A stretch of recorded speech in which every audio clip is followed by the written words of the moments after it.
compléments d'objet. Et il y en a 3 de compléments d'objet. Le complément d'objet direct, le complément d'objet indirect et le complément d'objet second. Donc, je récapitule. Complément d'objet direct qu'on va appeler le COD. Le complément d'objet indirect qu'on va appeler le COI. Et le complément d'objet second qu'on va appeler COS.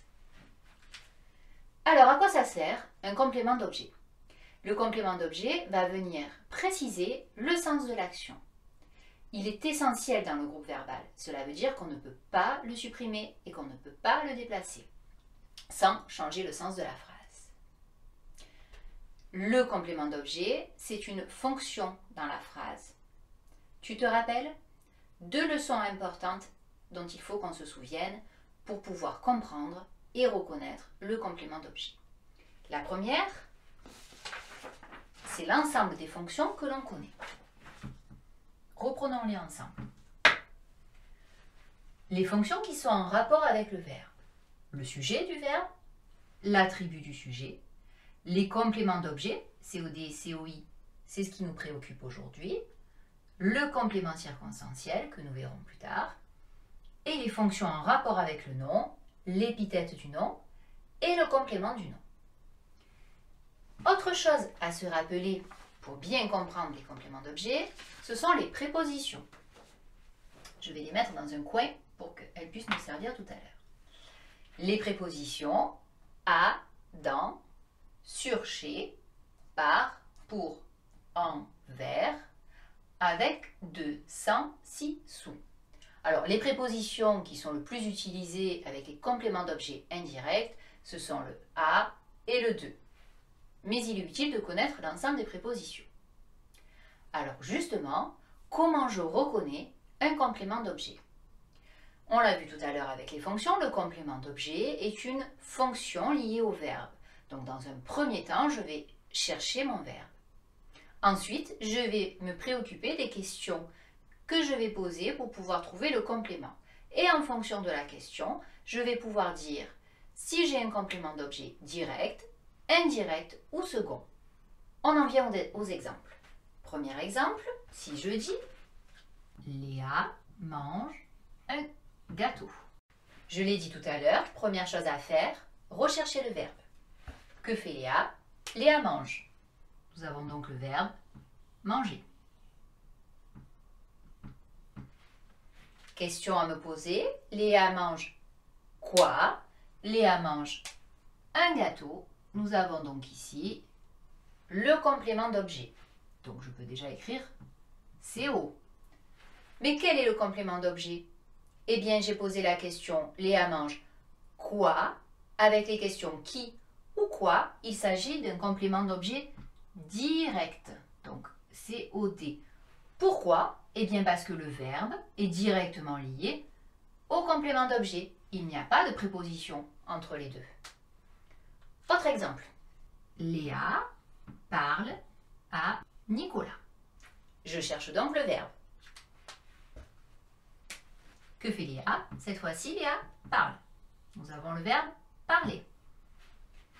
Quelle question je vais me poser pour trouver le complément?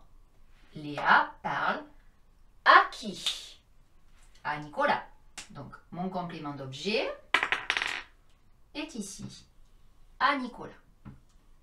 CO pour complément d'objet. Mais lequel? Eh bien, Léa parle à qui? Si je pose la question à qui?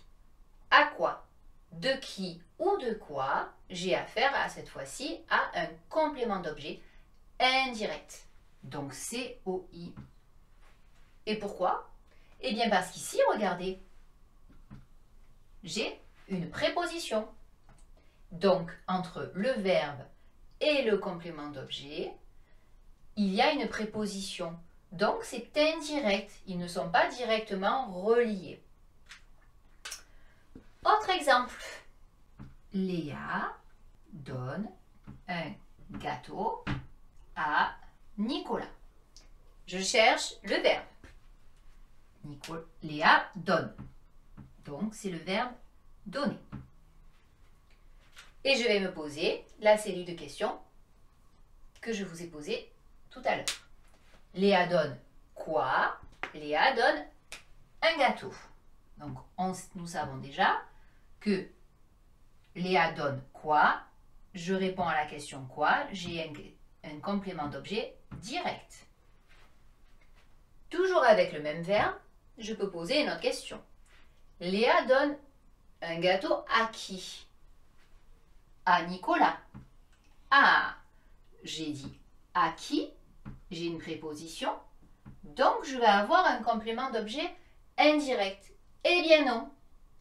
Quand on a déjà un COD dans une phrase, le COI, le complément d'objet indirect qui suit, se transforme en complément d'objet second, puisque c'est le second complément d'objet dans la phrase.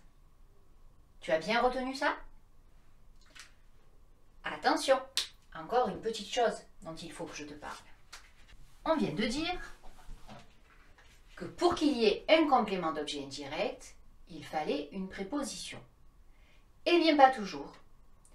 Dans le cas du complément d'objet indirect formé avec un pronom placé avant le verbe, il n'y a pas de préposition. Eh bien oui, il fallait bien une exception. Un exemple. Il lui donne.